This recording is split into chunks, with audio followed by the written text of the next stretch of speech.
in the normal blue Bibles, if you've got that.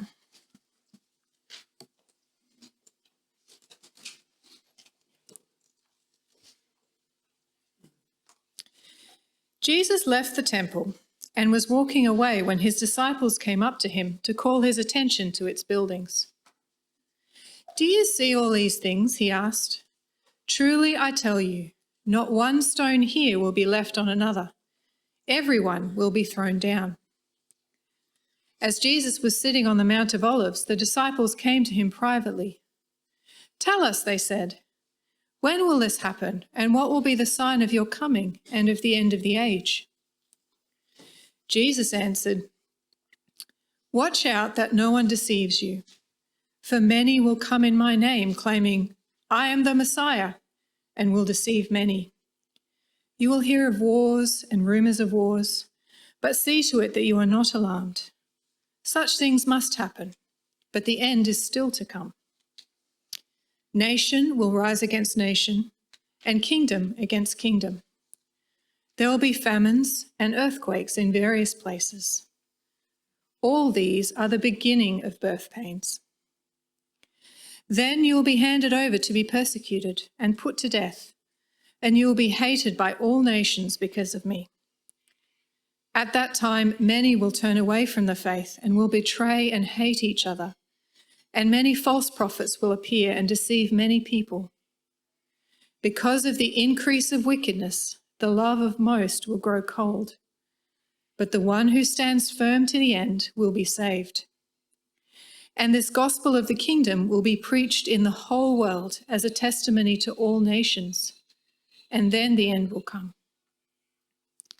So when you see standing in the holy place the abomination that causes desolation spoken of through the prophet Daniel, let the reader understand, then let those who are in Judea flee to the mountains. Let no one on the housetop go down to take anything out of the house. Let no one in the field go back to get their cloak. How dreadful it will be in those days for pregnant women and nursing mothers. Pray that your flight will not take place in winter or on the Sabbath, for then there will be great distress, unequaled from the beginning of the world until now, and never to be equaled again. If those days had not been cut short, no one would survive. But for the sake of the elect, those days will be shortened. At that time, if anyone says to you, 'Look, here is the Messiah,' or 'There he is,' do not believe it. For false messiahs and false prophets will appear and perform great signs and wonders to deceive, if possible, even the elect. See, I have told you ahead of time. So if anyone tells you, 'There he is, out in the wilderness,' do not go out. Or 'Here he is in the inner room,' do not believe it. For as lightning that comes from the east is visible even in the west, so will be the coming of the Son of Man. Wherever there is a carcass, there the vultures will gather."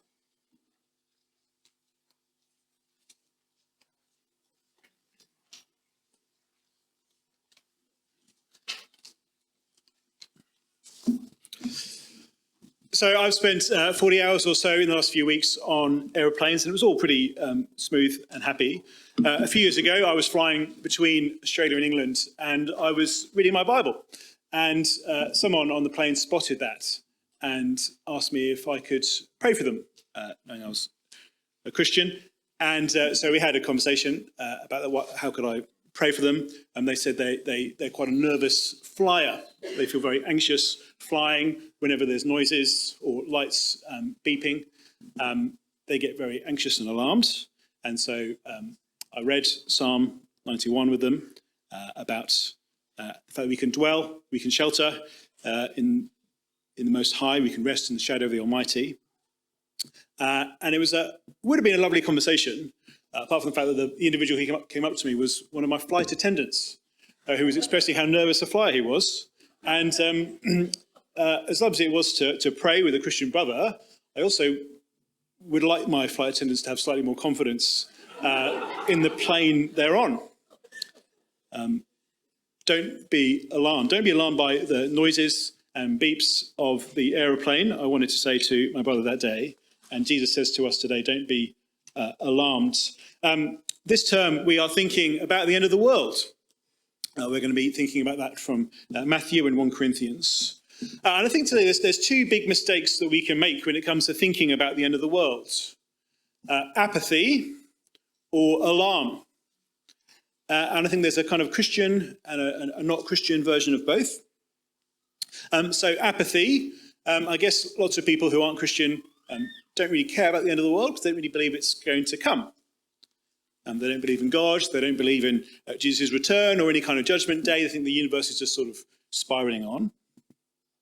However, on the other hand, there is a Christian kind of apathy towards the end of the world because many Christians, whilst they might in their head believe that the end of the world is coming, they live as if it's not. They don't really live as if there is a full stop coming on the end of the universe. We focus just on the day-to-day. We plan for the future with no relation to a possible end of the world.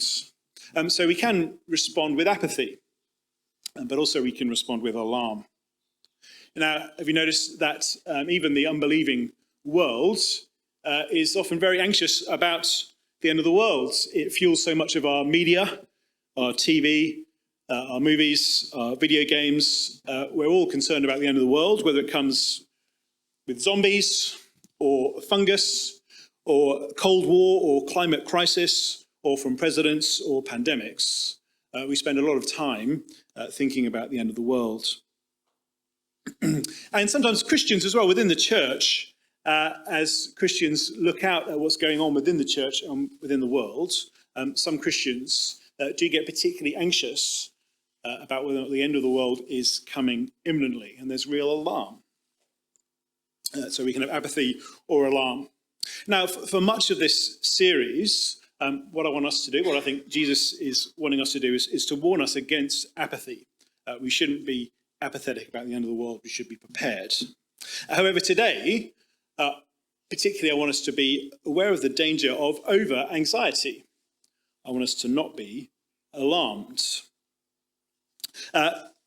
Have a look back at our passage. Notice at the beginning, the setup for this whole chapter comes in a conversation between Jesus and his disciples. The question that the disciples asked Jesus in verse 3 is, what are the signs? What is the sign of your coming and the end of the age? What's the sign that the end of the world is coming? How do we know when this thing is coming? And I think the first part of Jesus' answer, which we've just had read, is not so much to answer that question, but the opposite, to say what the kind of the anti-signs are, to say that these things are coming and they're not going to be a sign of the end of the world. So don't misread these signs. Don't be alarmed. As it were, you might be on the aeroplane of life and you might hear some buzzing noises and see some lights flashing, but it's not the end. So Jesus today, I think, wants us to have right expectations about what the world will look like for us in the fullness of time between his first coming and his second coming. So 4 points this morning, three things that we should expect before the end, and then finally what the end will be like.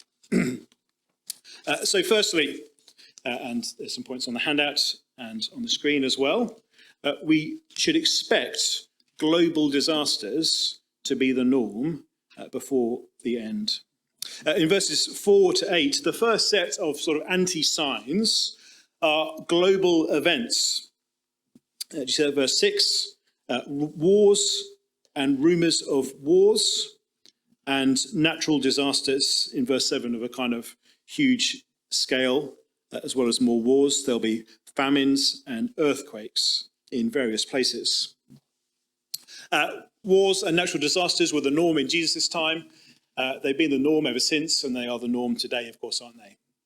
War in Ukraine, rumours of war all the time in different parts of the world, earthquakes in Venezuela, famine in Sudan. These things are tragic, but they're not new, and they've never gone away in the past 2,000 years. As tragic as they are not a sign of the end. Verse 6 again, you will hear of wars, but see to it that you are not alarmed.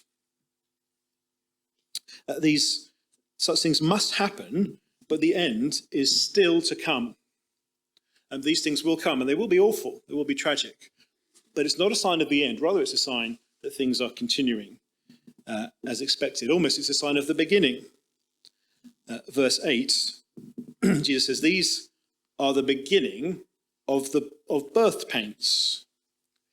They say these things are going to be very bad. They're awful, aren't they? We know how awful wars and natural disasters are. But they're awful in a similar way to how labour pains are. Now, I don't know that much about labour pains. I don't presume to be able to understand them myself, but I understand that they're pretty bad. I understand that, in fact, they can feel so bad as to feel kind of deathly. And they can be awful, but they can be long and they can be short. But once those first contractions come, it's a sign that things are normally progressing. But it's not a sign of the end. It's only a sign of the beginning, leading up to something else. And you might know, if you've been around churches for a while, that there are always people, Christians within the church, who hear about world events. They look to the news, and they think that world events on the news herald the end of the world. Whether it's kind of Russian nukes or the millennium bug or maybe AI, that might be the thing at the moment. There's lots of things, and we could go back over hundreds, thousands of years. There's been many world events that people have heard and been alarmed by, thinking that this is so bad, this must mean the end of the world. And there's something right about that. We do know that the end is coming, and we want to be confident in that, in a world that just says people who talk about the end of the world, people write them off as being kind of crazed loons. There's something right about being aware that the end is coming. However, Jesus says, don't be alarmed. As big as a problem as these global disasters are, there's something bigger on the horizon. And these things don't mark the end, they just mark the beginning. And they will continue until the end comes. So we should expect global disasters to be the norm before the end. We don't hear about what's going on in the news and suddenly get alarmed.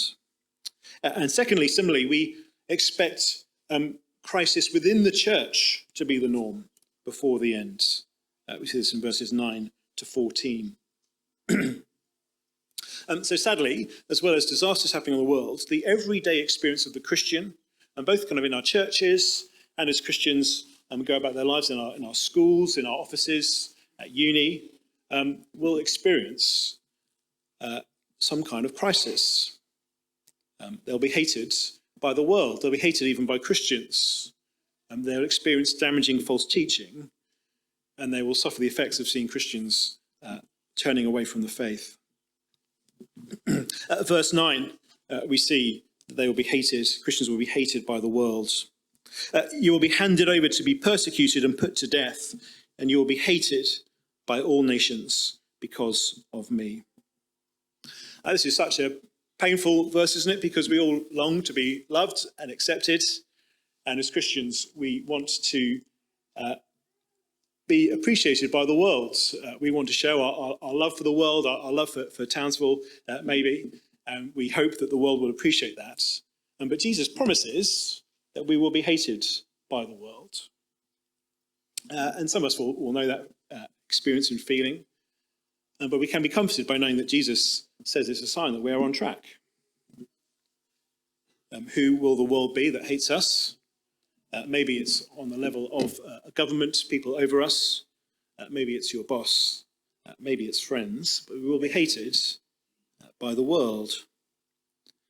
Secondly, also, perhaps even more tragically, we will receive hatred from fellow believers. Verse 10. At that time, many will turn away from the faith and will betray and hate each other. And this is incredibly painful, isn't it? Firstly, not only that the world that doesn't know God, doesn't understand you, will hate you, but even people who you thought were sisters and brothers. It's awful. It feels like such a betrayal. Of course, it's nothing new to Jesus. He knew that himself. And it's nothing new to the church. It's been going on for thousands of years. It's a sign of normal times. Thirdly, verse 11, we will see false prophets, false teachers appearing, deceiving many people. This is a big theme in this whole passage. You notice that verse 6, verse 5, warned against people coming in Jesus' name, claiming they're the Messiah to deceive people. And then down in verse 23, he warns against people who say, look, here is the Messiah. Don't believe them. Verse 24, warning against false messiahs, false prophets. So the Christian then is not to be naive about everything that they hear in church or from people calling themselves Christians. The problem of wolves in sheep's clothing is normal and to be expected. This is, as far as Jesus is concerned, a huge problem for the Christian. We don't hear about this problem as much, do we, on the news as we do about wars or natural disasters. And so this is one that for the Christian we need to be particularly aware of. We need to look out for it, guard against it as normal, but not be alarmed when it comes. And sadly, I think a consequence of false teaching in the church in verse 12 is that we'll see Christians taken in by that false teaching and fall away from the faith. Verse 12, because of the increase of wickedness, the love of most will grow cold, but the one who stands firm to the end will be saved. Again, we've seen this throughout this passage. Verse 10, many will turn away from the faith. Verse 11, people will be deceived. Sadly, in such a harsh and hard context for Christians, many will grow cold in their faith. They will give up on the faith. And the zeal needed to keep going through all of these hard things, all of these hard experiences, will be tough. That's why I think it's so important that Jesus wants us to be aware of what the normal life will look like before his return, and to not be alarmed, to not be deceived. But when we're forewarned, we can be forearmed and make sure we keep going, trusting in him. Actually, when we see these things happening, we can be comforted in a way by knowing that God's plan is still on track. And what's more, in verses 13 to 14, we see evidence of God's plan being on track as this happens, because at the same time as the church is infighting and being persecuted from outside, at the same time as Christians are falling away, verse 14, Jesus says the gospel of the kingdom will be preached in the whole world. Even as this is happening, even against this awful backdrop, in this time the gospel is going out to all nations. And Jesus says in Matthew's gospel that many people will become Christians, many people will come into his kingdom, many people will be saved. And actually a weak-looking church and an oppressive-looking kind of world culture, that is the normal environment for the gospel to go out and for people to be saved. So Jesus says, don't be alarmed by horrible things happening within the church, by horrible experiences for Christians. Keep going in your faith, keep enduring, but also keep going and playing your part in spreading it to others around the world. Expect church crisis to be the norm before the end of the world. Now, thirdly, and this one is a little bit more technical for us this morning, I think I want us to see that Jesus wants us to expect the end of the temple before the end of the world in verses 15 to 22. So before we look at those verses, let's just take a step back and remember kind of where we are in Matthew's Gospel. Let's just look at the first 3 verses of the chapter, actually, if we didn't look at too much earlier. Verse 1, Jesus has left the temple and is walking away.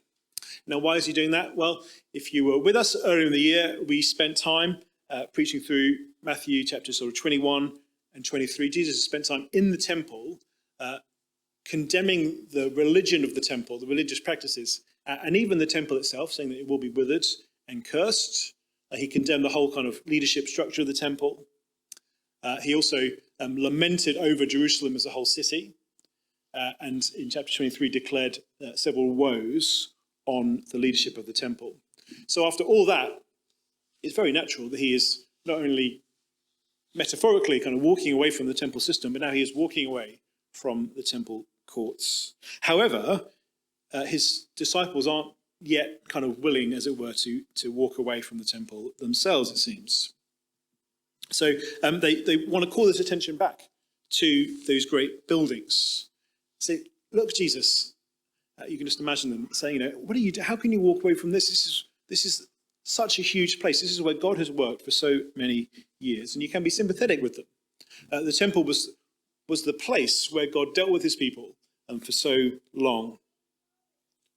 And so it is shocking what Jesus says in verse 2. Do you see all these things, all these magnificent stones and buildings? Truly I tell you, not one stone here will be left on another. Every one will be thrown down. This was shocking for the disciples, hence the question we've already seen. When is this going to happen? And what is the sign? It was shocking for them. They said, what is the sign of your coming and of the end of the age? For them, the end of the age, the end of the world, was the same thing as the temple being thrown down. Which was that for them, because the temple was the place where God dwelt, where God dealt with his people, the only thing that could tear down the temple in their minds was the very end of the age itself. But what Jesus says in these verses, I think, is say that as big as a deal as the end of the temple will be, that's not actually a sign of the end of the world, that will happen before the end. Now, there's quite a bit of complicated language in these verses. We can't look at it all. If there's anything that particularly trips you up, then there's a question time later, so you can ask me about that, and we'll see how we go. But in verse 15, notice Jesus says, when you see standing in the holy place the abomination that causes desolation, then let those who are in Judea flee to the mountains. What is going on there? Well, luckily he helps us. He says that the prophet Daniel spoke of that. And we preached through those chapters in Daniel that speak about this a couple of years ago, and you can go back and look at those on YouTube if you want to know more about that. But in short, there was a promise there that one day God's enemies would invade the temple and make a kind of polluting sacrifice. And I think what's happening here, Jesus is predicting what will happen in a few decades after he said these words, when Jerusalem was sieged in AD 70 by the Romans. It will be an awful time, and you can read about historical accounts of it as well and see just how awful it was, both humanly as well as spiritually. But Jesus is saying, don't look back, flee. Because as awful as it is, it no longer holds spiritual significance. It will be so awful, which is why he kind of says, you don't want to be pregnant, you don't want it to come in winter.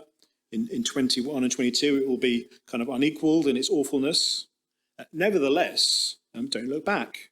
Flee, run away, get down from the rooftop and don't take anything with you. Don't even go back for your cloak. Just get out of there. They say, don't worry about what you're leaving behind when you're leaving Jerusalem behind. It's no longer the place where God dwells and deals with his people in the world.